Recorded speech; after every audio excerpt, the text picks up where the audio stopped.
garmamu tola mama naidarola. Gulong garmamu tola mama naidarola. Robe bupise sene walaka.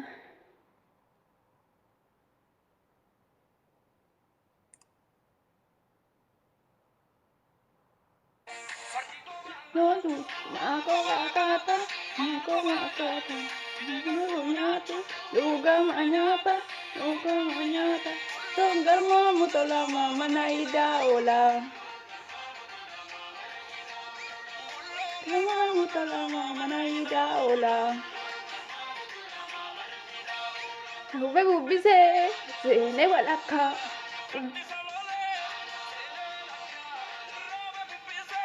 Sene walaka.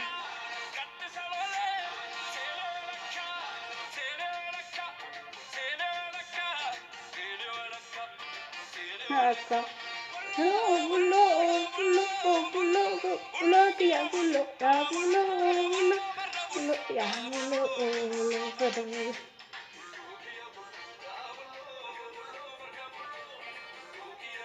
Ya bulo, bulo, bulo.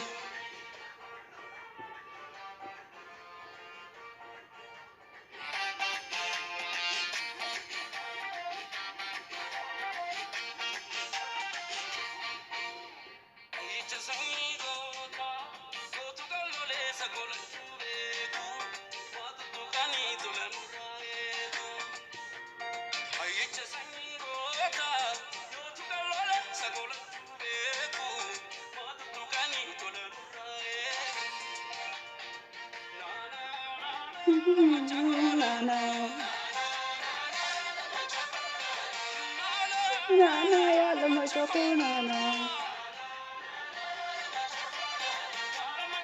Nana. Nana. What? No. Ano sakto?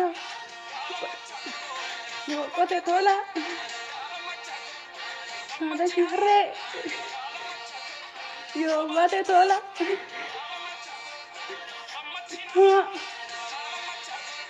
Yo bate tola.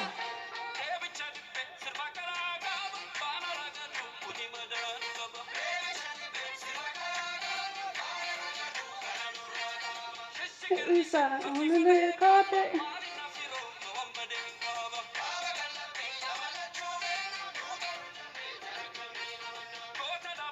Ako minta, ako minta.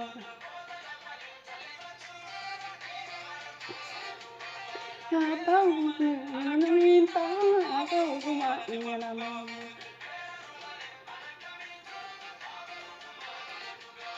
Ya bau guma, ya bau guma, ya bau guma, ya bau guma. Tola yang mana ida ola. Garmamu tola mama naidarola.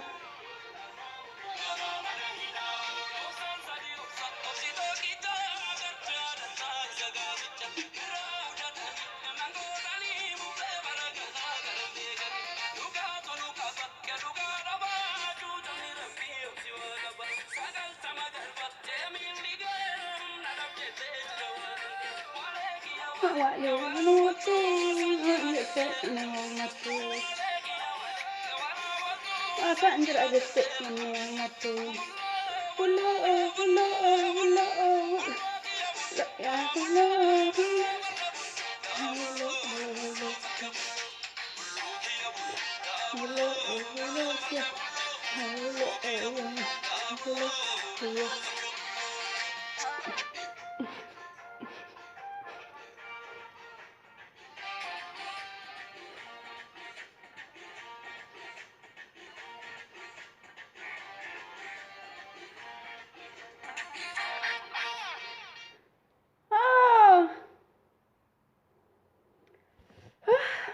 Basmaam dabqine keessumaanan dhim shamar kafuuniin mana Oromoo jirtu akka fayyaa jirtu basmaa hin tarafne nagaa akkam jajbaattuuf jireenyi badhaadhaa nyaattan dadhaadhaa bakka jiraattanii dhaamsa tokkoon qaba dura faataa jenneetiin qorra beektu baay'ee qorra jedhee nu waamee jira. Qorri nutti qorraa jira. Gannaa keessattuu keenya baay'ee qorraa jira amma. Isumaa fi qaamni xiqqoo socho'ee kassaa'oo inni bulloo kiyya jenne. Naan dhaamsa xiqqoo takkan qabaa warra yuutuubaroota hundaaf xiqqaaf guddaa beekan wallaalaa osoo hin jedhin hundaaf jechuudha. Duraan dursee akka jirtanitti nageenya waaqayyoo lafa jirtanitti sinaa ga'u isa xaansee yuutuubii chaanaalii kee sabskiraayib laayikii naa godhaa isiniin jedha. Maaliif anillee garuu irratti hojjedhee hin beeku viidiyoo lakkisee hin beeku naaf mijachuu dideetini. Namni mana madaabii jirru kun hin beektu keessattuu ijoolleen madaabii warri mana madaabii hojjechaa jirru jechuudha. So hawwii guutummaa garaa keessa qabnu odoo lubbuurraa lapheerraa hawwii wanna barbaanne hojjechuudhaaf hawwii qabnu sila kushinaa madaabii seennee ba'u sa'aatiin nutti dhumachaa jira waan ta'eef namni mana madaabii jiruu fi haati daa'imaa akka jechuudha. Maaliif haati daa'imaa sun osoo hawwii qabdu bakka garaa ofiin geechuu daa'ima santu gufuutti ta'a. Nutis immoo waa baay'ee hojjechuudhaaf oddoo fedhii guutuu qabnu jechuudha. 100% fedhii guutuu osoo qabnu kushinaa madaabii yeroo nutti fudhata jechuudha. Galgalammoo sila dadhabnuuf ittuma dhiisna. Amma garuu ani amma danda'ame tokko yaalan jira. Keessi koo abdii guutuu waan qabu yoomiyyuu irraa hin jedhu. Har'as soona irratti hojjechuu baadhee boru biyya kootitti galadhee biyya kee jartuu hin qabdu. Wanna fi hojjedhe jechuudha irratti galeetooni garuu har'a biyya namaa keessa taa'e nan yaala amma danda'ame tokko nan tarkaanfadha. An danda'ame garuu itti dhiise boruuf ol kaawwadha. Maaliif hawwiin irra jiru kun karoora irra jiru kun borus jira. Waanan wasaanyi kee immoo lubbuurraa onneedhaan hawwiidhaan keessa yaada mataa keetiitiin wanta sanan hojjedha jettee itti karoorfatte tanan yoomiyyuu nama milkoofta haa turuyyuu malee jechuudha. Kanaafuu namni immoo yaadaan gargaraa ta'u malee namni namummaa isaa tokko garuu yaadni sammuusaa gargarii ilaalchisaa gargarii jechuudha. Anaan yaadu fen namni biraa yaadu waliin argu. Namummaan keenya walitti tokko waamamu malee. Isaaf beekani wallaala ta'uu danda'a. Wallaalaan immoo beekaa ta'uu danda'a. Iyyeessi duroomuu danda'a. Dureessi immoo gadee beeyyoomuu danda'a. Maaliif jijjiirama jechuudha. Ilaalchi namaatis akkuma jijjiiramu san hunduu jijjiiramaa deema. Hankuufee ka'uu danda'a. Handhaabba sun immoo deebi'ee kufuu danda'a. Garuu yoomiyyuu wanti hin danda'amne jechuudha. Andu yoomiyyuu ka'uu hin danda'u. Inni jajamnes baddaadha. Kanaafuu immoo namni jiru jijjiiramuu danda'a guyyaa keessa. Akkuma kinoo jijjiiramni qaama namaa ganama daa'imummaarraa ka'ee dargaggummaarraan gara jaarsaatti deemu kana ilaalchi namaatis akkasumatti jijjiiramaa deema. Anan ganama ijoollummaa kiyyaatti yaadu anamma yaadu gargari. Anan amma yaaduuf immoo anan booda umurii kiyyaa olitti yaadus immoo gargari. Umurii kiyyaa wal madaalatii deema waan ta'eef jechuudha. Tokko hin ilaalchisu jechuudha. Kanaafuu wal xiqqeessuu, wal tuffachuu, gadi wal qabuu yoomiyyuu ilaalcha keenya fuulduraa balleessuu. Nama tattaafatu tokko nama hojiidhaaf tattaafatu nan hojjedha jedhee nama hojjechuudhaaf tattaafatu tokko utubuudha. Namni sun waan itti bahu hin beekamu boru. Garuu har'aati jettee tuffattee bira dabarte taanani keessi isaasuus akkasumatti gadi cabee hafa. Garuu ati haamilee itti hortee jabaadhu jettee maddii dhaabbatte amma biqiltuu tokko yeroo dhaaban kobaasaa danda'een hin bahu jechuudha.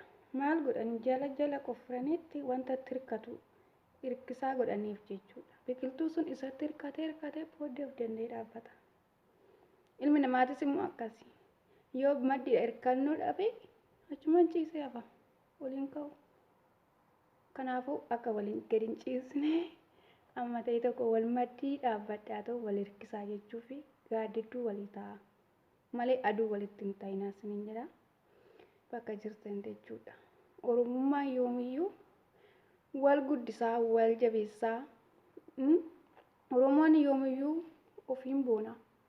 Hayyuudhaas beekadhaas gorsa hin barbaadu nama gorsuu barbaachisa malee.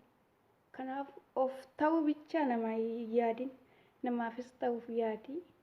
Waan gaarii gochuurraa namaaf gaarii gochuu yaadi. Maaliif boru namaaf gaarii yoo goote boru uftaanitti immoo gaarii namaa goote sun deebi'eesuma gargaara jechuudha. Kanaaf walaa gargaaruu, walaa kabajnuu, wal tuffachuu fi walii gadi qabuu akkasii jedhanii gadi wal qabu jechuudha. Aadaa keenyarraa bilisa goone wal jajjabeessinee wal hirkifannee jechuudha. Wal kakaasne akka tarkaanfannu walaa taasisnu ilmaan Oromoo hundi keessan baay'ee sin jaaladha. Ani kadaama madaamiti waan ta'eef odoon karoora koodoon hojiidhaaf bakka qabuuf jechuudha. Yeroof naa mijachuutti har'aamu madaamii barbaade cufee haasa'aa jira. Kanaafuu amma na waamte sin dhiisee tummasumatti deema.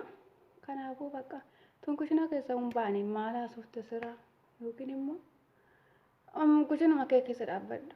Akkas jedhu yeroo baay'ee tuttuqii irratti hin barbaachisu akkas hin jedhamu. Nuuroo gisee zalaalamii kushinaa keenya keessa dhaabbadhina.